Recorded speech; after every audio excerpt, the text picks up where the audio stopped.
할렐루야. 오늘은 창세기 43번째 말씀입니다. 오늘은 계속해서 창세기 12장 말씀으로 나누겠습니다.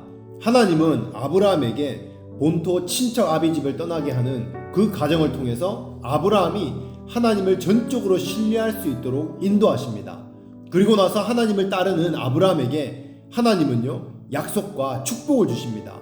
그 약속과 축복에 대해서 오늘 함께 나누면서 우리를 축복하시고 약속하시고 하나님 앞에 세우시는 그 인도하심을 발견하는 시간이 되시기를 축복합니다. 아멘. 창세기 12장 2절 말씀입니다. 내가 너로 큰 민족을 이루고 내게 복을 주어 내 이름을 창대하게 하리니 너는 복이 될지라. 아멘. 아브라함에게 한 약속과 축복은 이 다음과 같습니다. 첫 번째로 큰 민족을 이루게 하신다 말씀하십니다. 이것을 아브라함의 입장에서 생각해 보겠습니다. 이때 아브라함은요 75세입니다. 이미 자녀를 생산할 나이가 끊어진 노인이고 과거에 아이를 낳아본 적이 없는 능력이 없는 사람으로 온 동네에 소문이 나 있었을 것입니다. 이미 자녀에 대한 생각을 포기했습니다. 자녀가 10명이나 15명쯤 있는 상태면 아브라함에게 너는 큰 민족이 될 것이다 그렇게 말씀하시면 좀 믿을만 합니다. 그리고 나이가 20대 30대 정도 됐을 때에 이런 얘기를 하면 그나마 좀 믿을만하고 이 말씀을 받을만 합니다. 그러나 이미 75세이고 자기 스스로 가능성을 이미 접은 아브라함입니다. 자식을 낳을 가능성이 없는, 그리고 나이도 이미 먹을 만큼 많이 먹은 상태입니다. 그런 아브라함에게 하나님이 내가 너로 큰 민족을 이루겠다, 그것을 아멘으로 받기가 쉽지 않은 말씀이었을 것입니다. 인간적으로 받으면 허무맹랑하게 들려서 하나님을 도리어 욕하게 됩니다. 본토 친척 아비집을 떠나는 엄청난 대가 지불을 요구하시고는 좀 구체적인 손에 잡히는 이야기를 하지 않고 뜬금없이 큰 민족을 주시겠다고 말씀하시는 것입니다.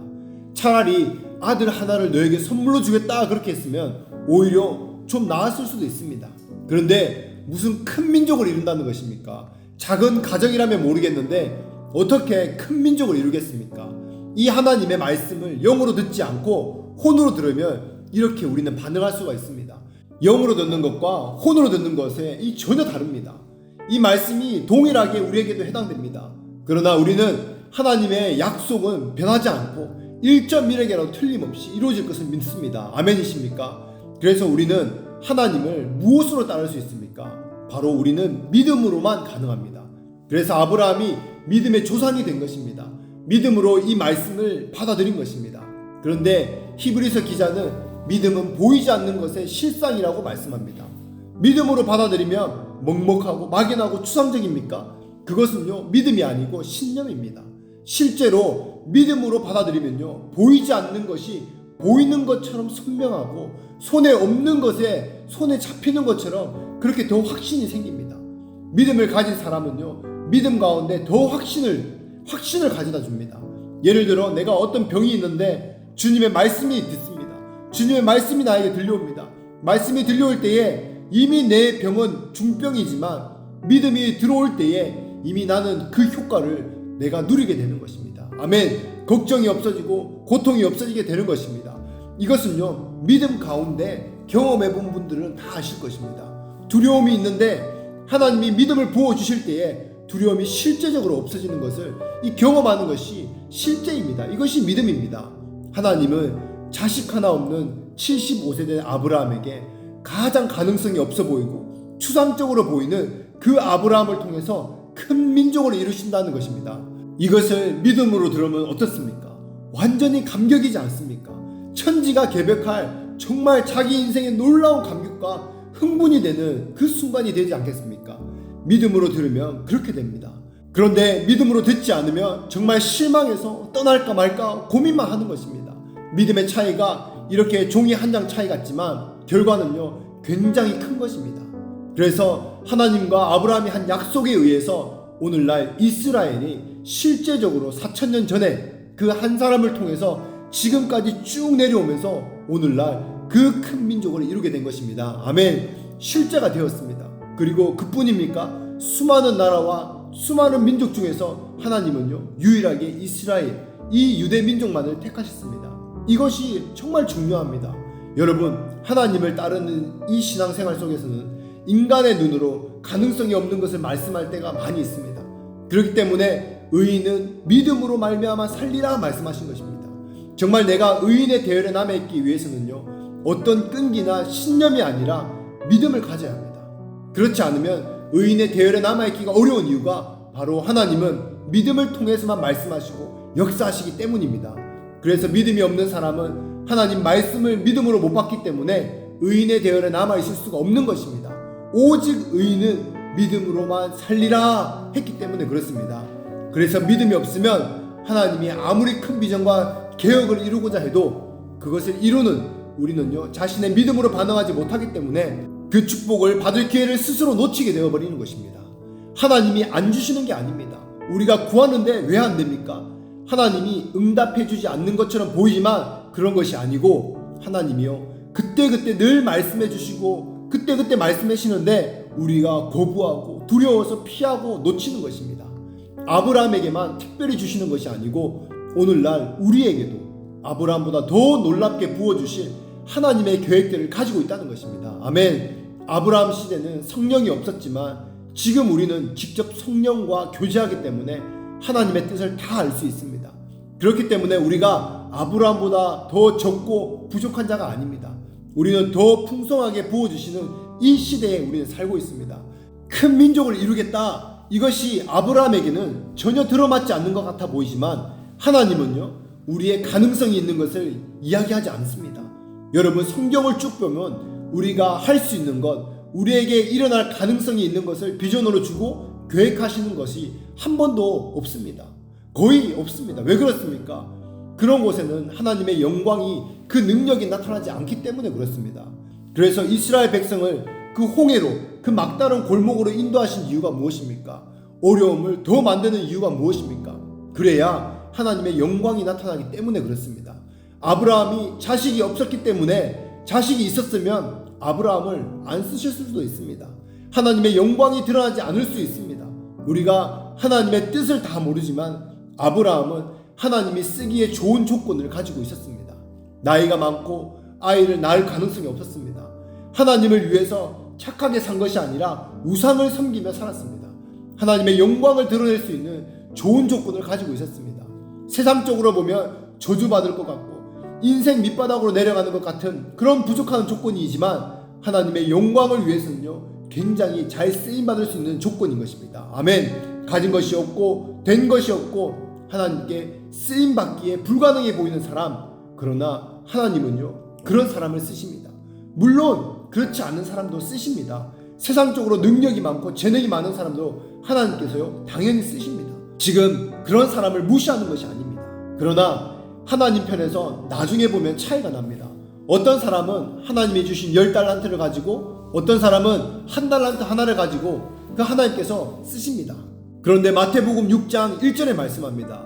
내가 사람이 보기 위해서 의를 행하지 말라. 저는 이미 사람에게서 자기 상을 이미 받았느니라. 아멘. 능력이 많은 사람이 쓰임받을 때 약점이 무엇입니까? 자기 능력이 많기 때문에 이 100% 하나님께 영광을 돌리기가 매우 힘든 것입니다. 내가 이만하니까 이거 했지, 이렇게 하는 마음이 있는 것입니다. 이 사람은 도저히 할 수 없는데 내가 이걸 했다는 그 마음이 있는 것입니다. 그렇기 때문에 어떤 사람은 자기가 다 영광을 받아버립니다. 어떤 사람은 10달란트로 20을 벌고 자기가 30의 영광을 돌리는 사람도 있습니다. 이것이 사실은 실제입니다. 그러나 자기가 적게 가진 것을 아는 사람이 바로 아브라함이었습니다. 만약에 1달란트를 가졌는데 2달란트 정도 하나님께 쓰임받았다고 할 때에 이런 사람은 자기가 가진 것이 없기 때문에 하나님께 200%의 영광을 돌리기가 쉬운 것입니다. 하나님은 바로 이것을 보십니다. 그러니까 많이 준 자에게 많이, 적게 준 자에겐 적게 셈하십니다. 과부의 2랩돈 헌금을 보실 때도 주님이 말씀하십니다. 그냥 얼마나 많이 했는지가 중요한 것이 아니라 준 것에 대해서 얼마나 했느냐, 이것을 보시는 것입니다. 하나님은 얼마나 많이 했는지가 중요하지 않는 분이십니다. 그런데 때로는 너무 없는 사람, 너무 연약한 사람이 잘 쓰임받지 못하는 이유가 또 있습니다.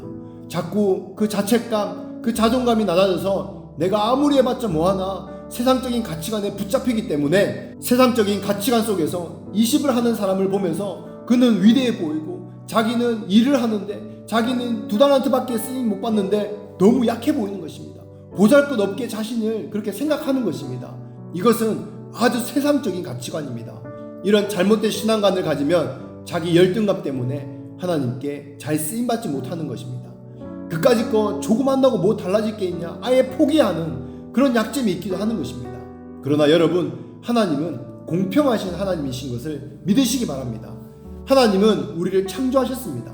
어떤 사람은 10가지 달란트를 주시고 하나님께서 창조하십니다. 어떤 사람은 1가지 달란트를 주시면서 하나님께서 창조하셨습니다. 하나님께서 각기 다르게 다 지으셨습니다. 누가복음 16장에 부자와 거지 나사로에 대한 얘기가 나옵니다. 세상적으로 보면 정말 불공평해 보입니다. 예수를 믿지 않는 부자는 날마다 호의호식하면서 자색 옷을 입고 파티를 열면서 잘 먹고 잘 삽니다. 근데 예수를 믿는 나사로는요, 이렇게 예수를 잘 믿어도 가난에서 벗어나지 못하고 부자의 그 상에서 떨어지는 그 부스러기나 먹고 온몸에 이 종기가 있으면서 그 살을 핥으면서 살아갑니다. 하나님은요, 정말 불공평하다. 어떻게 저렇게, 누구는 저렇게 불쌍하게 태어나고 누구는 저렇게 호의호식하면서 떵떵거리면서 살도록 만드셨을까? 하나님은 너무 불공평하다, 불공평한 거 아니냐? 우리 편에서는 그렇게 생각할 수도 있습니다. 그러나 하나님은 불공평하지 않습니다. 하나님은요, 공평하십니다. 나사로를 만든 분도 하나님이시고 부자를 만드신 분도 하나님이시고 부자가 부자 되게 한 것도 하나님이시고 나사로가 거지 되게 한 것도 하나님이십니다. 아멘. 그래서 결국 부자가 지옥에 가고 나사로가 천국에 갔을 때에 부자가 아브라함에게, 아브라함이여, 저 나사로에게 내가 지옥불에서 너무 목이 마르니 손가락에 물 한 방울만 찍어서 나에게 주세요, 이렇게 말합니다. 이렇게 부탁할 때에 아브라함이 하나님의 공평하심을 이야기합니다. 너는 땅에 살았을 때에 그렇게 고생 안 하고 잘 먹고 잘 살았고 나사로는 예수를 믿으면서 살았을 때 고생했기 때문에 너는 불모세이고 나사로는 여기 있는 것이 당연하다, 이렇게 말씀하는 겁니다. 하나님은 공평하십니다. 이 세상에서 잘되고 잘못되는 이 보이는 것으로 하나님을 불공평하다고 얘기하지 말기 바랍니다. 무한한 하나님이 이루시는 그 놀라운 약속과 축복을 믿음으로 바라보는 여러분 한 분 한 분 되시기를 축복합니다. 아멘. 두 번째 축복과 약속은 이름을 창대케 하겠다 말씀하십니다. 내 이름을 창대하게 하리라. 아멘. 이름은 그 사람의 인생 자체를 의미합니다. 그 사람의 운명입니다. 그 사람의 인격을 말하기도 합니다. 그 사람 자체를 말하는 것입니다. 즉 아브라함의 인생 자체를 창대케 하시겠다는 것입니다. 그리고 실제로 아브라함의 이름은 지금까지도 그 이름이 창대합니다. 아브라함처럼 유명한 이름도 없을 것입니다. 누가 그렇게 하셨습니까? 하나님이 하셨습니다. 갈대아 우르에서 아버지처럼 우상을 만들면서 미신이나 믿으며 그 촌동네에서 그런 끝날 수도 있는 인생이었습니다. 그러나 하나님께 자기 인생을 맡겼을 때에 믿음으로 주님의 인도하심을 따라가기 시작했을 때 아브라함의 이름이 하나님 나라에서 가장 존귀한 이름이 되었습니다. 아멘. 세 번째는요, 복의 근원이 되게 하실 것을 말씀하십니다. 택하신 아브라함을 하나님은 복의 근원으로 삼으실 것을 약속합니다. 이것은 아브라함의 인생 자체가 복이 된다는 의미입니다. 단순히 복을 받는다 하는 것보다 더 강력한 개념입니다. 아브라함의 인생 자체가 복덩어리, 복 자체가 된다는 뜻입니다. 하나님의 인도하시는 삶을 사는 사람은 그 인생 자체가 복이 됩니다. 복의 근원이 됩니다. 그 인생을 통해 주변의 사람들이 그 속한 영역이 복을 받는 것입니다. 아멘. 그러나 이 세상에 아무리 그 부와 영화를 다 가진다 해도 거기에 하나님이 없는 삶 그 자체가 복이라고 할 수 없는 것입니다. 오히려 그 삶은요, 저주가 됩니다. 좋은 것을 다 가지고도 생명을 얻지 못하면, 온 천하를 얻고도 내 생명을 얻지 못하면 무엇이 유익하냐? 예수님이 말씀하신 것처럼 그것은 행복이 아니고 저주가 되는 것입니다.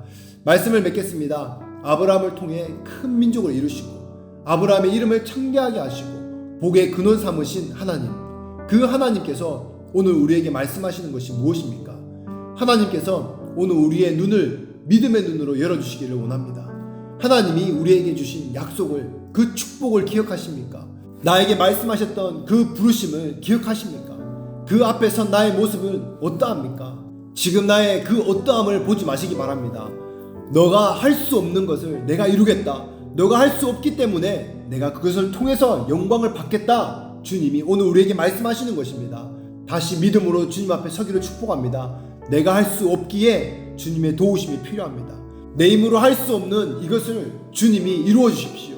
믿음으로 구하고 설 때에 하나님이 놀랍게 역사하실 것입니다. 우리가 기대한 1보다 100배의 열매를 이루실 것입니다. 그것을 통해 하나님이 높임을 받으시고 하나님께서 또 우리를 높이실 것입니다. 우리가 가는 곳마다 만나는 사람마다 우리를 통해 복을 받게 될 것입니다. 보이지 않는 것을 보는 그 믿음으로 서서 이 축복과 약속을 누리는 여러분 한 분 한 분 되시기를 예수의 이름으로 축복합니다. 아멘.